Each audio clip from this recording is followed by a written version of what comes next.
Waste company Panda has been putting cameras on bin lorries to try improving customers' disposal habits. So, what's the problem and how is the company addressing it?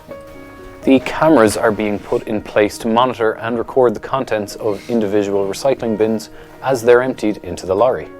Recycling bins often contain items of the wrong kind of waste, but it's hard for companies to pinpoint the households responsible.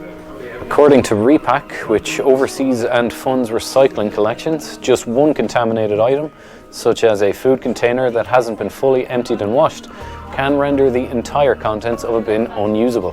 Residues can make paper and cardboard soggy and useless for recycling. They can also stick to other plastic containers, making it hard for the automated sorting scanners in recycling plants to identify what kind of plastic they are made of and what waste stream they belong to.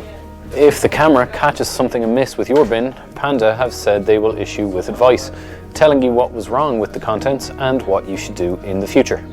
The Irish Waste Management Association said a similar trial previously had resulted in a dramatic reduction in contaminated bins. There are no plans for people to be named and shamed at the moment, although waste companies in other jurisdictions have placed bins on the footpath and placed a large colourful sticker on it. Another option would be to charge higher fees to customers who persist in being sloppy with their recycling bins, but there are no plans at present to do that.